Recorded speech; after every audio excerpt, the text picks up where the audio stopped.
Sinobi are a Chinese brand that have made a name for themselves in their quite distinctive styling. Although today, as you can see, we have an Homage watch. This is an homage to the Cartier Santos. So let's have a look at this thing.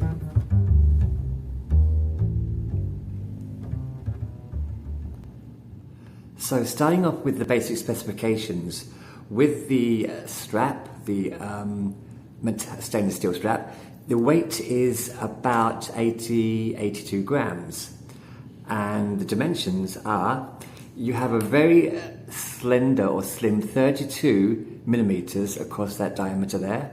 And the more important lug width is just 42 millimeters from lug to lug. So this is going to fit anyone's wrist. Mine is for a 6.5 inch wrist and it fits just fine. The lug width is a very nice standard 20 millimeters that tapers down to about 19 millimeters. And the depth, it is a very slim watch, just 9 millimeters from base to the flat mineral crystal on top. And the last measurement is a very small, but suitable for this size watch, very small 4 millimeter crown. And the crown does work nice. It's very reassuring. Click in and push down. So click out and push in, I should say. Let's look at the materials. So $10. Obviously, you're going to get a chrome-plated alloy with, I'm not sure what this is, if it's just paint or a different coloured alloy. It's not too clear on the video, but this is a blue. This watch is available in 2 colorways, this blue, as you see here, and the silver, which matches the rest of the case. As usual, I bought the wrong one. I should have got the silver. The blue's okay, but the silver just looks a lot more classic, which this watch is trying to represent. So onto the face, or first I should say that the bezel, you have quite a dark or deep blue outer bezel, and within that bezel you have 4 small screws, which I'm sure don't do anything. I haven't tested them, but they're just for show and to match the Cartier. The dial itself, below that flat mineral crystal, it's quite a nice dial. It's done very well. There were no glaring paint marks or overpainting. You have the Roman numerals from 1 to 12. Within that, you have a track which shows the minutes with markers at the 5 minutes, and that has been applied, as has the pattern within that, the horizontal striping within that.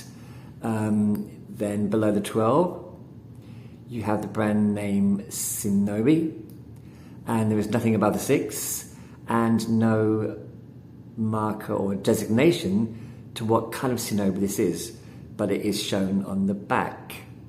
It's not sunburst, but it does have quite a nice reflective pattern. The hands themselves, I do like those hands. They're very clear, very legible. They are sword-shaped hands, painted white within and no lume, with a straight stick second hand, which, as you can see, does hit most of the markers on the right side of the dial. On the left it goes a bit awry, but that's not too bad. Now, one thing I was pleased with is the movement. So to check that, well, one basic check is to see if you get that minute hand movement when you push in the crown.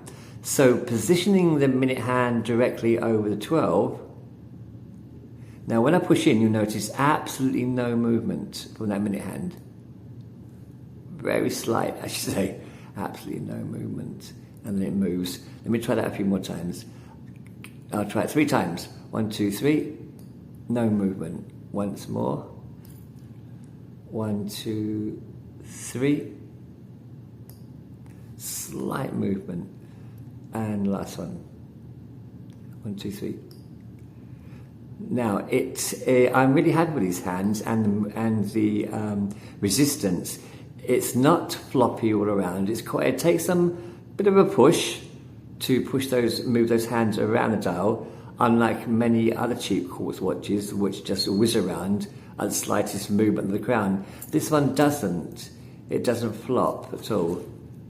So it's quite resistant and nice, gives it a nice solid feel. Let's move that back to about here. Okay. So let's have a look at the back of this watch. Now you get a very reflective stainless steel back cover, which obviously isn't screwed down. It's pull off and push down.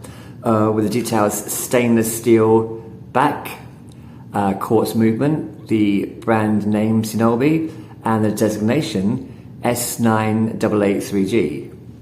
And within that, I am guessing you're going to get a very basic movement. But as I mentioned earlier, with that crown, it is nicely fixed in and quite resistant to when you're turning the hands to adjust the time. So very happy with that there. Onto the strap. Now the strap, as you can see, is one of those old slide up and slide down ones where once you fit it, or once you set it for your required length, it just set and forget. As you can see from my one, the bar here is bent, as you can see that, because of this. Now, this clip should be standing directly upwards, and it doesn't clip. Well, actually, once I clip that down, let's try that there. It doesn't clip down. Now, I have tried to bend that in a number of different positions. This was the position I found it in, but it was originally pointing straight upward. But even then, it wouldn't come into contact with the clip there. It wouldn't clip down, as is the case now. It still doesn't clip down. I may change the whole strap to a plain black one if I can be bothered later. But moving this, I guess, clasp up and down for your required measurements is a real pain. That, once you position that over the required spacing there, pressing that down requires a lot of force. Even pulling this up to release it and slide it across a bracelet requires a lot of force, which was what happened to this. I did that myself, just trying to bend this clip upwards. From this side, it was almost impossible, and digging in a tool in there and pulling it out is what I had to do, leaving a bent arm here. But it does actually clip onto that okay, which is difficult to do in the camera.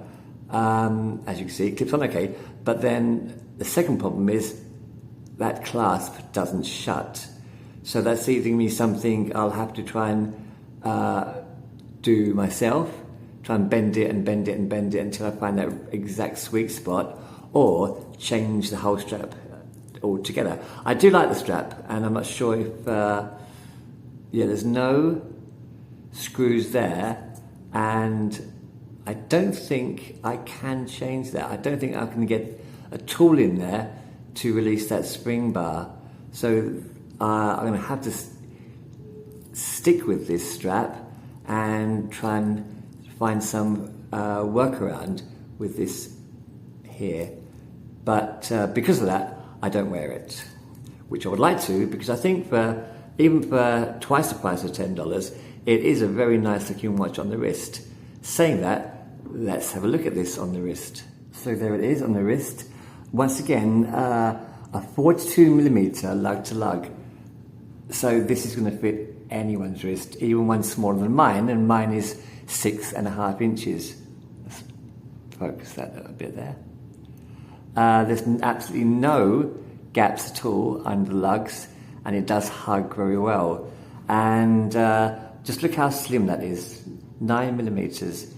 That's going to fit under any shirt cuff. So it does look a lot better than its $10 would allow it to be. Now given a wrist roll, and it skews that clasp that is going to flop around until I do fix it or change to a new clasp. That's quite disappointing actually. I don't like these straps at all. I like the strap, I like the bracelet, but I don't like the clasp system. I've had problems with these kind of clasps before in the past, but this is the worst I've noticed. But again, $10 is something I can work around. It's not going to be a great fix and won't cost any money, just a bit of time. Yeah, I really do wish I had bought the all silver instead of that blue one. It looks okay without looking it through the video though. It does look much better in real life. So there's the Sinobi Cartier Santos Homage. And again, quite nice for $10. So there you have it, the Sinobi Cartier Santos Homage. Now, I have seen much better homage watches to the Cartier, but not for this price. $10, this is a real bargain, and one I would recommend. So, that's it for now. Thanks for watching, and hope to see you again with another watch on the green chair. Until then, take it easy.